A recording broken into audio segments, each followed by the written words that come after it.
It's 3 a.m. in the morning. Your eyes snap wide open like somebody flipped on the switch. Your heart is going. Your brain is suddenly reviewing every email you ever sent, and your body is exhausted, but something in you is wide awake. Then tomorrow happens. You snap at someone who didn't deserve it. You eat a muffin the size of a throw pillow, and by 2 p.m., you're staring at a decision you would normally make in 90 seconds like it's written in another language. You're staring at it and you don't even know what to do. Welcome to Bern's Bench. This is the channel for women over 40 who are burned out and ready to lead differently. And today I'm going to show you exactly what one bad night's sleep does to hormones, your blood sugar, your metabolic health, because this is not a willpower problem. It's chemistry. And once you see it, you can never unsee it. You will look at it completely different. And I will tell you a personal story that I'm quite embarrassed about, but I am just like you, been through all the menopausal symptoms. And let me tell you about a morning that I woke up at 3 o'clock. I know because I looked, which was a big mistake to look at the clock. Okay. And you lay awake until almost 5, slept maybe 40 minutes, got up, drank some coffee like it was part of your personality, and headed into the day with 2 client calls and a decision about a contract worth real money. By 10, I had eaten a pastry I don't even like. By noon, I had reread the same paragraph of that contract 4 times. By 3, I was short with somebody I loved working with over a calendar event. Yes, a calendar event. And here's the thing. I used to make that mean something about me. I would bash on myself. I'm undisciplined. I'm losing my edge. I need to try harder.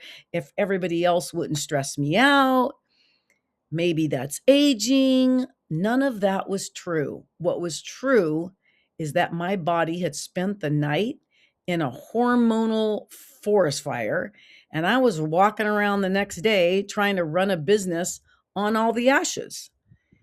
Let me actually show you what happened.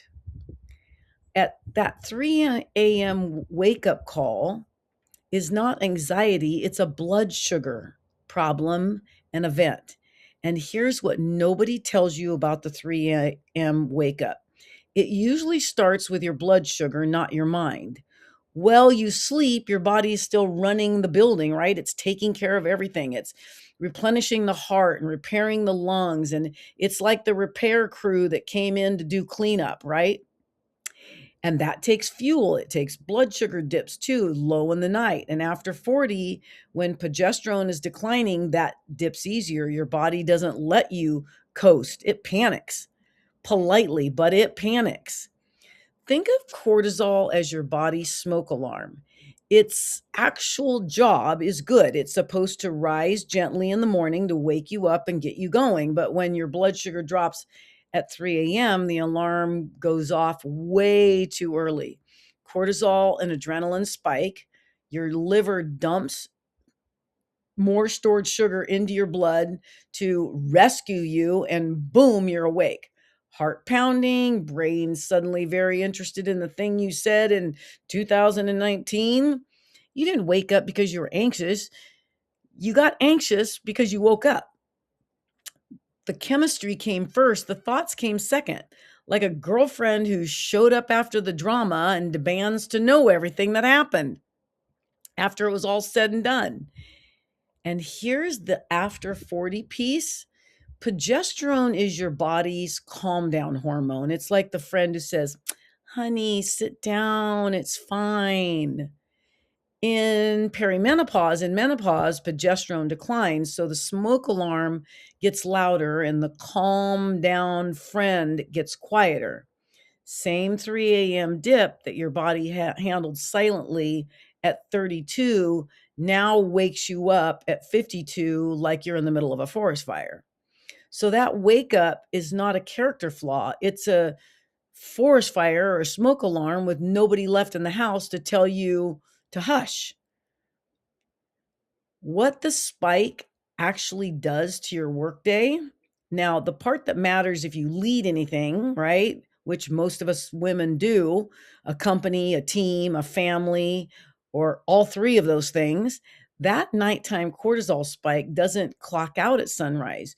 You start the day with your stress hormone already elevated and your blood sugar already on a roller coaster, and your brain runs on blood sugar, specifically your prefrontal cortex, the CEO part of your brain: judgment, patience, strategy, reading the room, understanding what's going on with your team, picking up on the nuances with your kids and the family dynamics.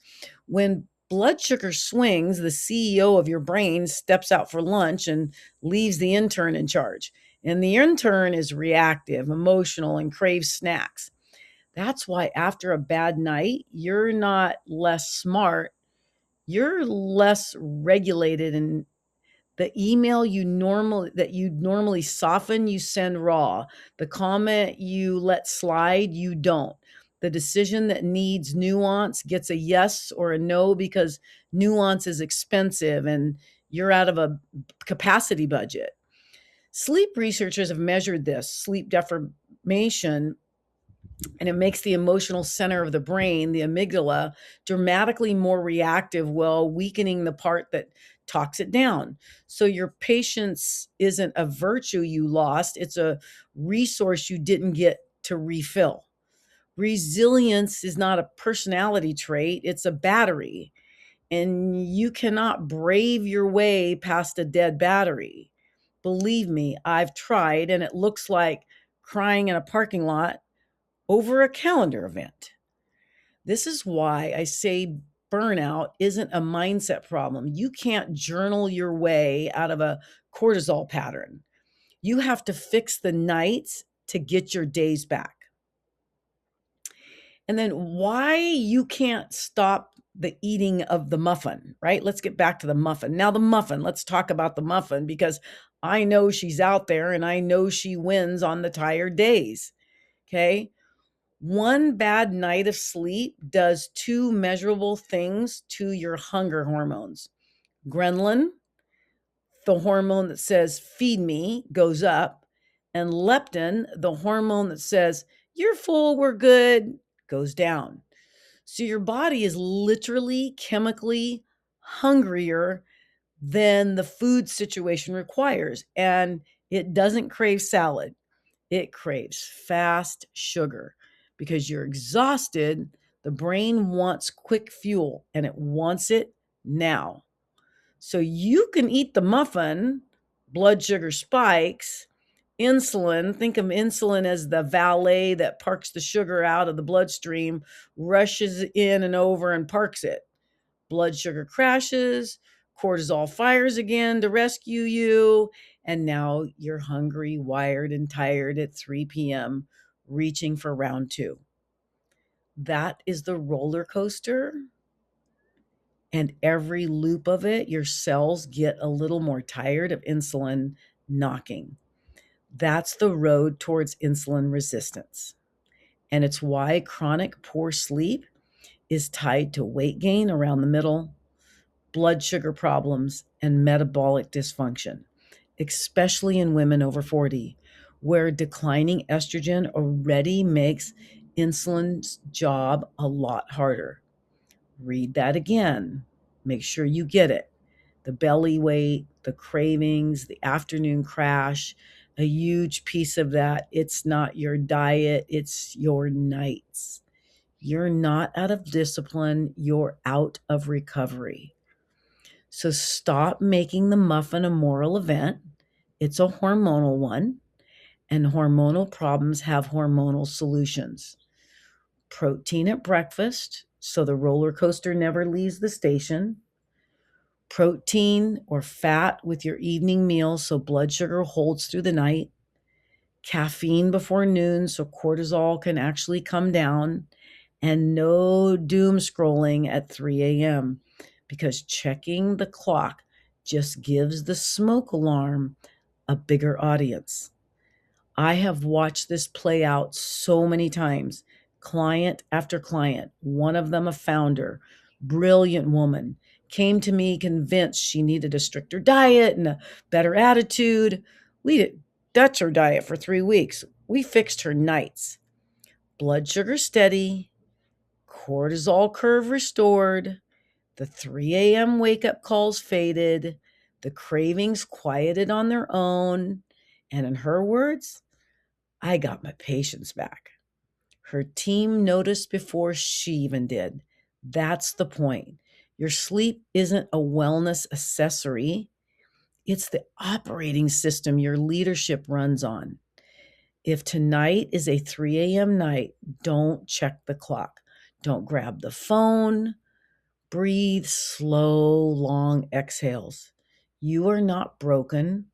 Your smoke alarm went off. And it will quiet and listen if this landed. Come sit with us. The free Burns Bench community on Facebook is where we talk about this like real women, not like a textbook.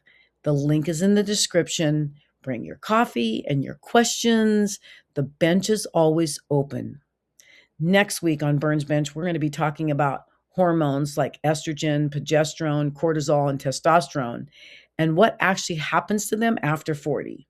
And if you've ever felt like your own body got reorganized without somebody consulting you, you do not want to miss it. Subscribe so you get notified the moment it drops.